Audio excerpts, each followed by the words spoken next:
You went to the game. Oh, yes. Correct. You were there. It's SoFi. I had to go to the. You know what? I've been judging stadiums. Mm-hmm. I'm a tailgate guy now. Yes. I love the tailgate. Mm-hmm. The stadium. Yeah, I see your Instagram. Mercedes-Benz Stadium is very, very nice. Mm-hmm. But the Jones Mahal, we know that is nice. Yes, it is. SoFi's got it. It is. Oh my right? God. Correct. Right. Oh my God. There's nothing better. It's like they put a hole in the ground, put a stadium, and then put a hat over the top of it. That's and then the wind blows through it. Like a buck hat, too. You know, it goes into that little nice mohawk. Yeah, my God. The God. wind blows through it. Oh, my God. It is an so outdoor beautiful. stadium. Oh, it it's really absolutely outdoors. The wind blows. You can feel that marine air. Oh, and the canopy lets the sun in, too. It's not like a solid you get canopy. It all. You get it all. It's unbelievable. Oh, my God. You got to experience it. But I'm wondering what you thought, because, I said on this show a couple weeks ago, I wasn't around, in the 70s when Sinatra's smoking heaters on the sideline with Jack Youngblood, But whatever the home field advantage might have been in the 70s in the Coliseum, this is the greatest home field advantage the Rams have ever had in Los Angeles. But tell me why their mascot is upside down from their sideline. I don't have an answer for right? that. I mean, come on. San Diego the Chargers don't show up there with theirs upside down because they're on that side, right? I guess so. I don't have an answer for you, Warren. But to me, though, that is they're rocking. A significant advantage for the Rams. Then they got 9-9 and they're playing like he's playing. And so now they got a quarterback too, and that speed. Oh, you got to deal with the Rams. Do you think the Rams are the best? You got to deal with the Rams. Do you think the Rams are the best team in the NFL? Listen, right now, yes, they're playing very, very good football. Right. And when you can put up 34 points like that and then hold that offense we got now, that's how you win games. Because I always said, with Tom Brady and that offense we got, you need 30 to play with us, and they put up 30 on us yesterday. I mean, that's what you got to do. That's the new NFL. If you can't score 30, you can't get in the game. And Stafford does appear to be the guy that they wanted to bring there. Oh, no. I mean, he threw the ball like that in Detroit, but they didn't have 99 on the other side and, Jalen Ramsey and the other pieces and those young DBs they have back there, the ability to go out and play defense with him. It was him and Megatron. I mean, the guy he threw the ball to was so bad we named him a bad guy. Everybody want to be Batman and Superman. This man was a 9mm gun that transformed. Right. I mean, he was just that bad. But with Sean McVay's innovative way to get his people in positions, if you can't rush them, you're dead. Warren Sapp here on the Rich Eisen Show. How good is Aaron Donald? Walk me through why he's so good. Oh, my goodness. His balance, his anticipation, his knowledge. I know he watches a ton of film. And then he doesn't sell it short, except in the run game. A little bit in the run game. He's 275 pounds. That's the one thing that me and Jeff Christie was talking about. He's like, Billy, he's still only 275 pounds. I said, but you got to be willing to lean on him for 4 quarters and bring your offense back, and most teams aren't willing to do that. You want to go up the field, you want to go attack, and put him one-on-one, he's the best thing I've ever seen. Really? You've ever seen? Yeah. Rushing the pass? Oh, no doubt about it. No doubt about it. It ain't even close. Inside? I mean, me and Johnny talked about it. That kid's it. Oh, man.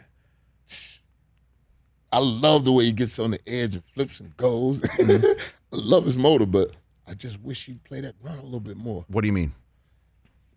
Chicago bad game. He swims on the goal line, comes over the top, grabs the running back, and he drags him in the end zone for a touchdown. You'll never see that play. So he's got room for improvement on that. Oh, no, there's always room for improvement, but he's the best thing going. You're going to share a bus room with him one day, right? Oh, no doubt about it. No question. I'll join him in the Hall in Day of the Week. I mean, dust his spot off, baby. Come on. He's that good. Oh, my goodness. He's that special. And I always hear, you echo in my head quite a bit on game day morning. No, seriously, and we all say it too.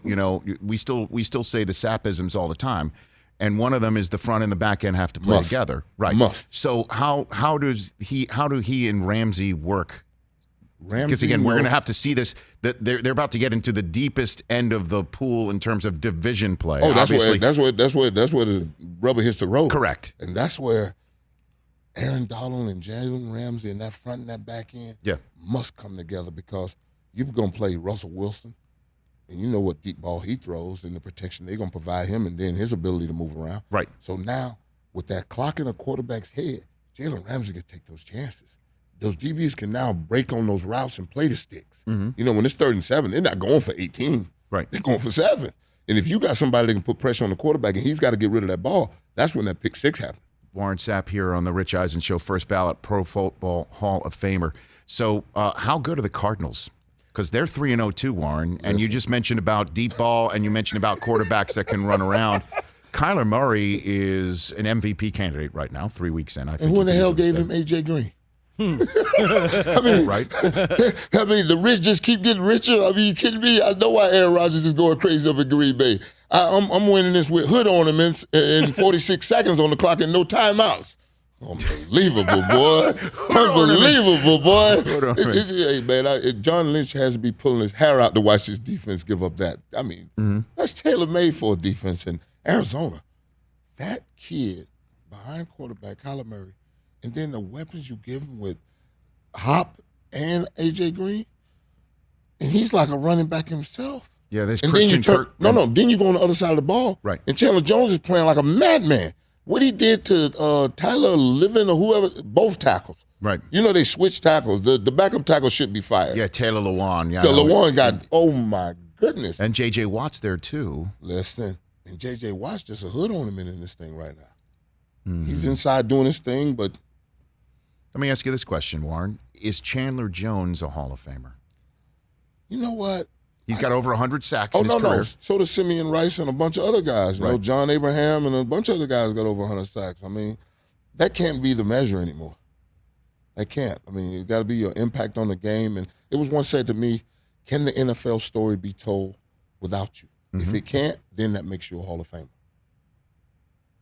And right now, we could tell the story of the NFL without Chandler Jones. Is that what you're saying? So he has another 5 or 10 sack game like he had the other day. I mean, you just have to put a body of work that revels the great ones that played. I mean, we're talking about Kevin Green, third all-time guy, God bless his soul, you know what I'm saying? Guys like that played this game. Ricky Jackson played this game. We're talking about 157 sacks. We're talking about Johnny Randall with 137. You know, 100 ain't the number no more. You know, DeMarcus Ware had 100. Was one of the fastest to 100, wasn't he?